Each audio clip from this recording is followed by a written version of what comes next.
नमस्कार मित्रों, आप सभी का स्वागत है हमारे यूट्यूब चैनल तरुण जी के क्लास में। मैं हूं तरुण और आज मित्रों मैं लेके आया हूं आपको जो ग्रेड 2 का ओल्ड वीडियोस थे, उनकी सीरीज़ चल रही है मित्रों, उन्हीं के क्वेश्चंस लेके आया हूं। उनको देखिएगा पूरा और हमारे साथ लाइव टेस्ट ज़रूर दीजिएगा, क्योंकि यही क्वेश्चंस आपको ग्रेड 3 में आने वाले हैं, CTET में आने वाले हैं। तो मेरी आपसे रिक्वेस्ट है, यदि आप मेरे चैनल पर नए हैं तो मेरे सबसे पहले हमारे चैनल को सब्सक्राइब करिएगा और रोज़ाना 11 बजे लाइव टेस्ट होता है यूट्यूब चैनल पर, ज़रूर अटेंड करिएगा। ज़्यादा बड़ा सेशन नहीं होता है, 20, 25 या 15 मिनट का होता है, तो पूरे वीडियोस को आराम से देखिएगा, क्योंकि यही क्वेश्चंस आपको आगे आने वाले हैं। फिलहाल यदि आप हमारे चैनल पर नए हैं तो चैनल को सब्सक्राइब करिएगा, वीडियो को लाइक शेयर जरूर करिएगा। चलते हैं, फिलहाल हम स्टार्ट करते हैं अपने सेशन को। ये 6 मार्च का फर्स्ट शिफ्ट का क्वेश्चन पेपर है और हम डिस्कस करते हैं कि किस टाइप के क्वेश्चन आए थे। क्वेश्चन था मित्रों हमारा सुकराती विधि। जो सुकरात थे उन्होंने ही एक विधि इजाद की थी, सुकराती विधि को निम्न में से किस तौर पर जाना जाता है? ऑप्शन ए विचार विमर्श विधि, ऑप्शन बी है प्रश्नोत्तर विधि, ऑप्शन सी है व्याख्यान प्रदर्शन विधि और ऑप्शन डी है पूछताछ विधि मुद्रण। तो जल्दी से बताइए दोस्तों, इसका राइट आंसर क्या होगा? सुकरात विधि को किस विधि के नाम से जानते हैं? जल्दी जल्दी आंसर जो कमेंट जरूर करिएगा।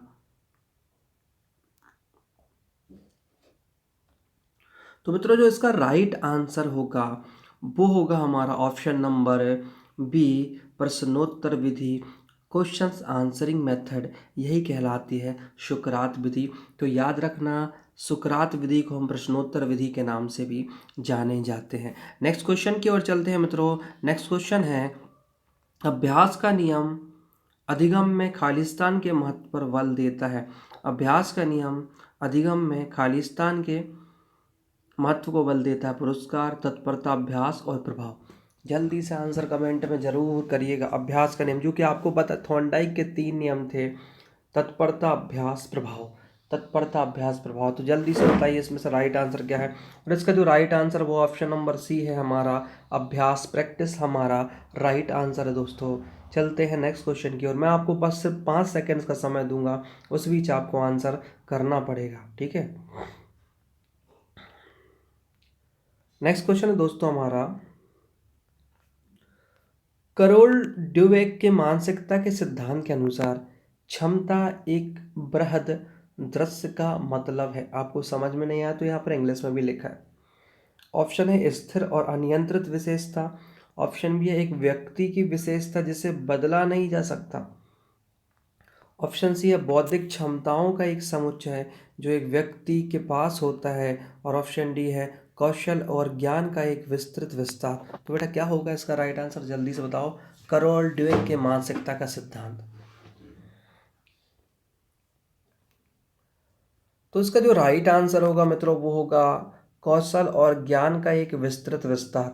कौशल और ज्ञान के विस्तृत विस्तार को ही हम, याद रखिएगा, करोल ड्वेक के मानसिकता के सिद्धांत के अनुसार समझते हैं। किसको? कौशल और ज्ञान के एक विस्तृत विस्तार को। चलते हैं नेक्स्ट क्वेश्चन की ओर, और नेक्स्ट क्वेश्चन हमारा बोलता क्या है देखते हैं जरा। प्याजे के अनुसार बच्चे खालिस्तान के दौरान ध्वनियों के साथ प्रयोग करते हैं।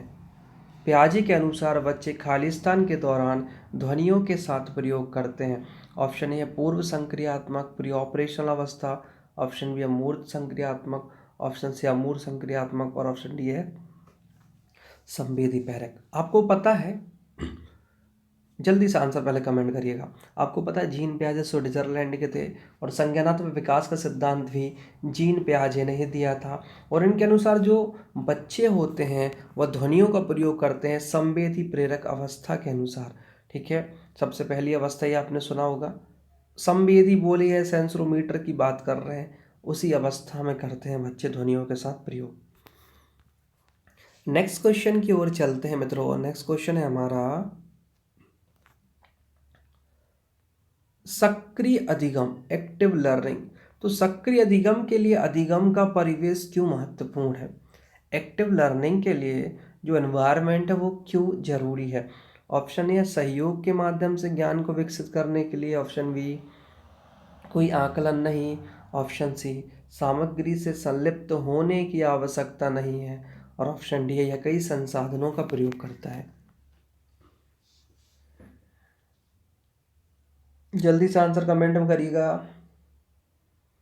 तो इसका जो राइट आंसर है वो है सहयोग के माध्यम से ज्ञान को विकसित करने के लिए। तो सक्रिय अधिगम के लिए अधिगम का परिवेश क्यों महत्वपूर्ण है? तो वो सहयोग के माध्यम से हम ज्ञान को क्या करेंगे, डेवलप करेंगे, उसको हम क्या करेंगे, विकसित करेंगे, याद रखिएगा। नेक्स्ट क्वेश्चन मित्रों हमारा,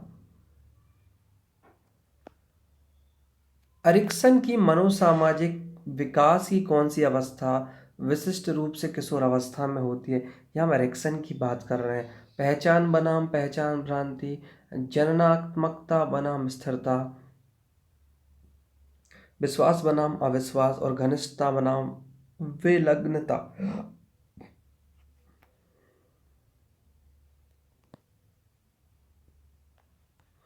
तो इसका जो राइट आंसर होगा दोस्तों वो होगा पहचान बनाम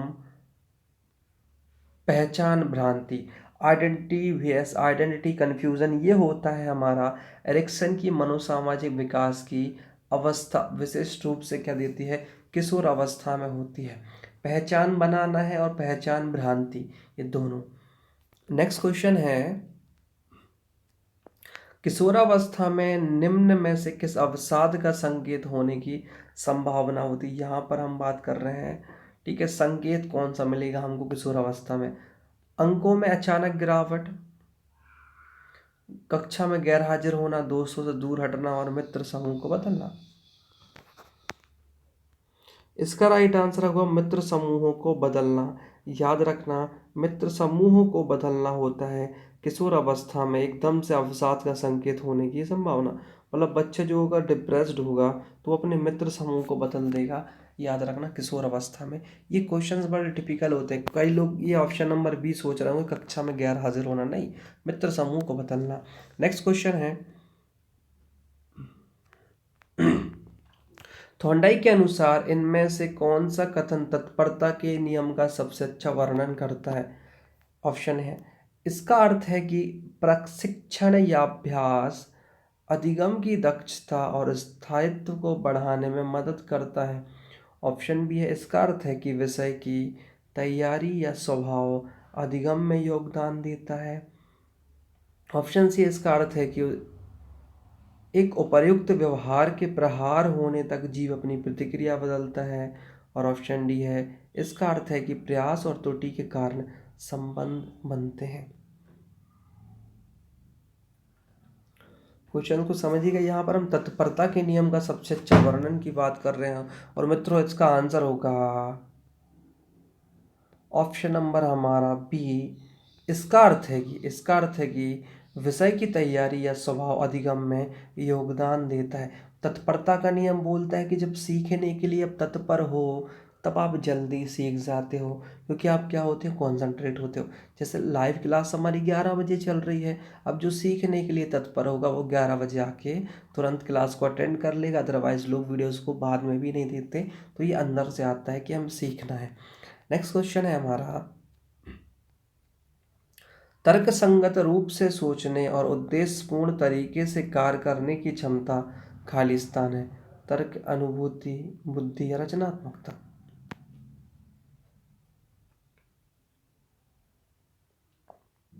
तो इसका जो राइट आंसर होगा वो होगा हमारा ऑप्शन नंबर सी, बुद्धि। तो याद रखना, तर्क संगत रूप से सोचने और उद्देश्यपूर्ण तरीके से कार्य करने की क्षमता ही क्या कहलाती है, इंटेलिजेंस। क्योंकि बुद्धि के माध्यम से ही तो आप एक तरीके से क्या करते हो, थिंकिंग करते हो, है ना। नेक्स्ट क्वेश्चन मित्र हमारा, बंडूरा ने सीखने की समग्र सामाजिक प्रक्रिया को समझाने के लिए किस पद का प्रयोग किया? ऑप्शन ए आत्म प्रभावकारिता, ऑप्शन बी अनुकूलन, ऑप्शन सी प्रत्याधिकता बलवलन और ऑप्शन डी प्रतिरूपण हिस्सा मॉडलिंग। हम बंडूरा का सामाजिक अधिगम के सिद्धांत की बात कर रहे हैं।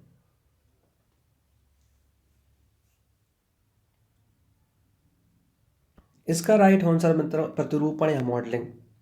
तो बंडूरा ने बोला ही है कि जो भी व्यक्ति सीखता है वो समाज से सीखता है और उसको क्या करना चाहता है, जो सामाजिक प्रक्रियाओं के माध्यम से सीखता है। जैसे आप एक कोई एक्टर हो तो आप एक्टर को फॉलो करते हैं, ठीक है, क्यों करते हैं? क्योंकि वो आपको एक प्रतिरूपण रूप में आप उसके जैसे बनना चाहते हैं, उसके जैसे आप सब कुछ दिखना चाहते हैं, तो वो तरीका कहलाता प्रतिरूपण करना। ठीक है, नेक्स्ट क्वेश्चन मित्रों हमारा, खालिस्तान को विद्यार्थी की उपलब्धि और समावेशी कक्षा के सफल कार्यान्वयन में सबसे महत्वपूर्ण कारक माना जाता है? शिक्षक को, प्रधानाचार्य को, पर्यवेक्षक को और सलाहकार को।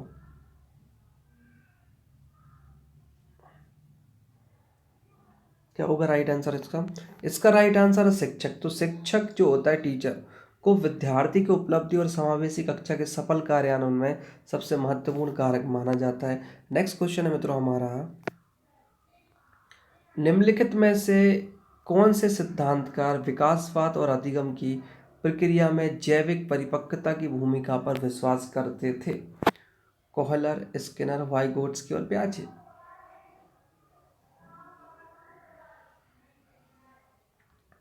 तो इसका जो राइट आंसर होगा वो होगा, याद रखिएगा, प्याजे। तो प्याजे ही थे वो विकासवाद और अधिगम की प्रक्रिया में जैविक परिपक्वता, याद रखना ये वर्ड, जैविक परिपक्वता पर जोर देते थे। कौन? प्याजे। नेक्स्ट क्वेश्चन मित्रों हमारा, खालिस्तान के अंतर्गत तार्किकता का अध्ययन किया जाता है? सामाजिक विकास, संज्ञानात्मक विकास, शारीरिक विकास और व्यक्तित्व विकास। जल्दी जल्दी आंसर कमेंट में करते चलिए, फिर तो मैं राइट आंसर बताता ही हूँ आपको। इसका जो राइट आंसर होगा वो होगा कॉग्निटिव डेवलपमेंट, जिसको हम संज्ञानात्मक विकास कहते हैं। तो संज्ञानात्मक विकास के अंतर्गत तार्किकता का अध्ययन किया जाता है, इतना आपको याद रखना है। नेक्स्ट क्वेश्चन है मित्रों हमारा कि बाल विकास से तात्पर्य खालिस्तान और खालिस्तान, मतलब 3 वर्ड बनाना है, और खालिस्तान परिवर्तनों से है जो मनुष्य के जन्म और किशोर अवस्था के अंत के बीच होते हैं। तो ये इनमें से बताना है कौन सा होगा? जैविक, मनोवैज्ञानिक, भावात्मक, गुणात्मक, अनुभवजन्य, मात्रात्मक, बचपन, वयस्कता, किशोर और बचपन जल्दी देर से। क्वेश्चन को ध्यान से समझना और आंसर देना। तो इसका जो राइट आंसर होगा वो होगा, जो बाल विकास से तात्पर्य है वो जैविक, मनोवैज्ञानिक और भावात्मक परिवर्तन से है जो मनुष्य के जन्म और किशोरावस्था के अंत के बीच है। जैविक, मनोवैज्ञानिक और भावात्मक, याद रखना, जैविक, मनोवैज्ञानिक और भावात्मक। ये सबसे इम्पोर्टेंट क्वेश्चन है कि भारत ने विकलांग व्यक्तियों के अधिकार हेतु संयुक्त सम्मेलन यूएनसीआरपीडी पर निम्न में से किस वर्ष को हस्ताक्षर किए?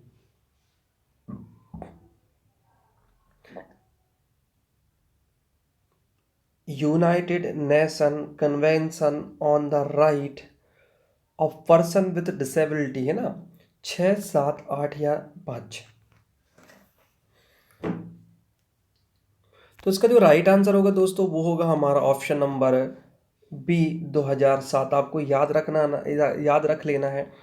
यूएनसीआरपीडी में जो विकलांग व्यक्ति के अधिकारों हेतु जो संयुक्त सम्मेलन किया गया था वो 2007 में किया गया था, 2007 में किया गया था, याद रखना।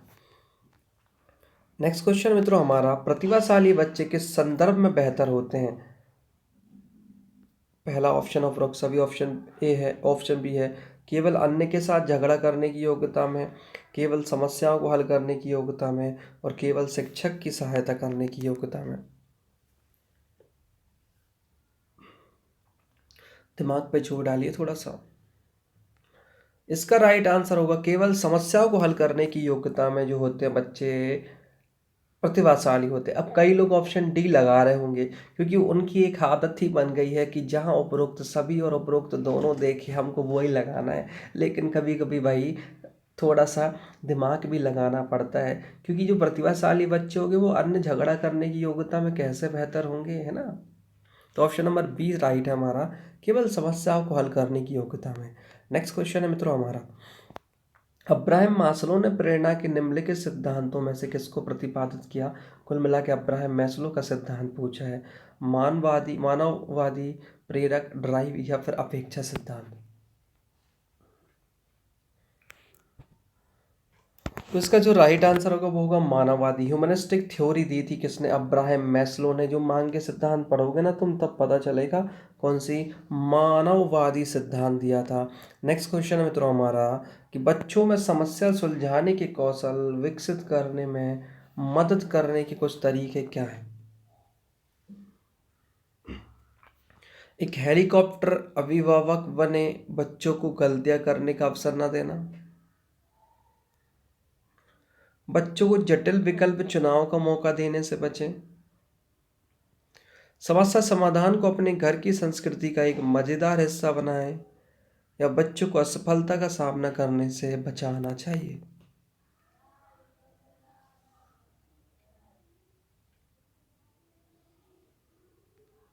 इसका जो राइट आंसर होगा दोस्तों वो होगा समस्या समाधान को अपने घर की एक संस्कृति का मजेदार हिस्सा बनाएं। इससे होगा क्या?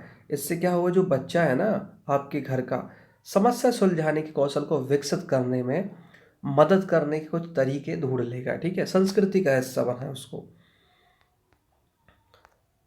नेक्स्ट क्वेश्चन मित्रों हमारा कि फ्रायड के विचार में विकास एक खालिस्तान प्रक्रिया है। जो सिगमंड फ्रायड थे ना, उनके विकास की खालिस्तान प्रक्रिया निरंतर, यादृच्छिक, सक्रिय या फिर अनिरंतर।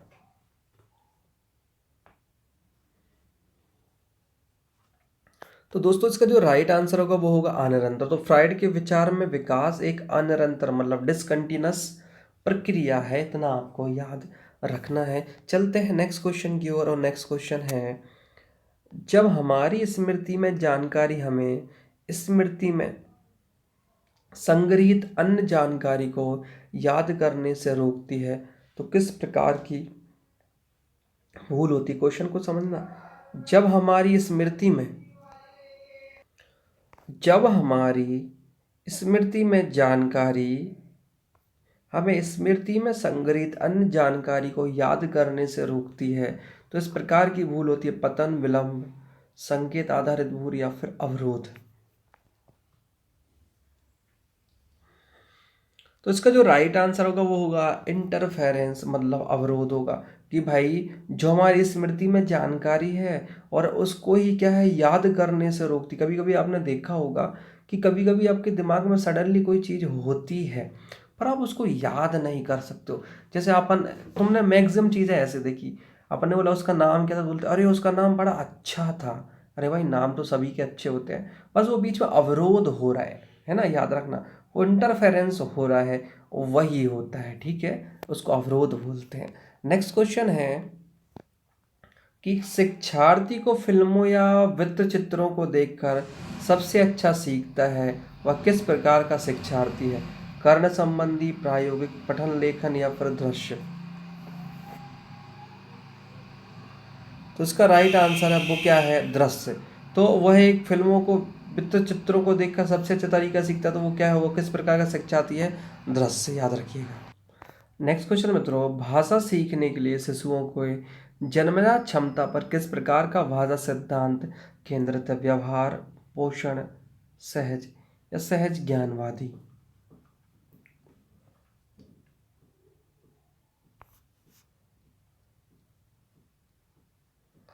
तो इसका जो राइट आंसर वो है सहज ज्ञानवादी सिद्धांत। थोड़े और बने रहिएगा, 3 क्वेश्चंस को और करते हैं फिर बस आपकी छुट्टी। नेक्स्ट क्वेश्चन है जब व्यक्तित्व को मापने के लिए निम्न विधि का उपयोग किया जाता है उस व्यक्ति की वंशावली के बारे में एक विस्तृत जानकारी एकत्र हो जाती है। साक्षात्कार, केस हिस्ट्री, प्रक्षेप या फिर प्रश्नावली के द्वारा।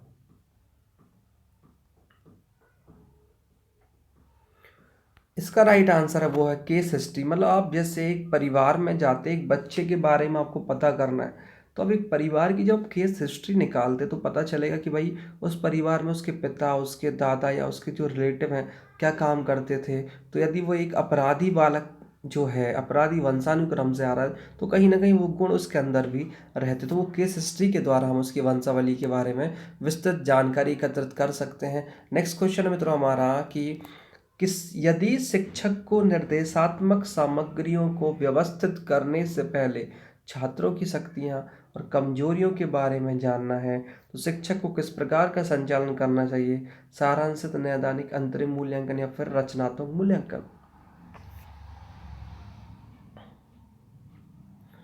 तो इसका जो राइट आंसर होगा उसको करना चाहिए डायग्नोस्टिक असेसमेंट का प्रयोग करना है, नैदानिक मूल्यांकन का प्रयोग करना है, याद रखना है। और आज का जो लास्ट क्वेश्चन है वो है हमारा कि कक्षा में खाली स्थान देकर बच्चों की रचनात्मकता को उचित रूप से सामने लाया जा सकता है।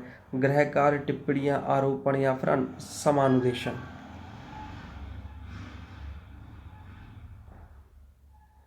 तो इसका जो राइट आंसर है वो समानुदेशन। असाइनमेंट्स याद रखिएगा, ठीक है। कक्षा में हम समानुदेशन देकर बच्चों की रचनात्मकता को उचित रूप से सामने लाया जा सकता है। तो मित्रों ये तो था हमारा क्वेश्चंस पेपर, जो ओल्ड पेपर आया था उसको डिस्कस किया। थोड़े से क्वेश्चंस अभी लेफ्ट रह गए तो बाद में करा दूंगा। बाकी यदि वीडियो अच्छा लगा तो वीडियो को लाइक शेयर करें, हमारे साथ बने रहें। रोजाना हमारी 11 बजे क्लास होती है। साथ ही साथ हमारे साइंस के लिए भी एक चैनल है, उसका नाम है तरुण जी के ट्रिक। तो इसको सर्च करिएगा और उसको भी सब्सक्राइब जरूर करिएगा। उधर पे भी आपको साइंस की वीडियोस मिल जाएंगे, ईवीएस के वीडियोस मिल जाएंगे। तो मिलते हैं कल 11 बजे। कल संडे है तो कल 2 बजे मिलेंगे, ठीक है। कल 11 बजे लाइव नहीं रहेगी, कल संडे है तो कल लाइव रहता है हमारा 2 बजे। तो अब 2 बजे लाइव आइएगा संडे के दिन बस। बाकी नॉर्मली हमारा 11 बजे लाइव ही रहता है। तो मिलते हैं हम नेक्स्ट वीडियो में। जय हिंद, जय भारत।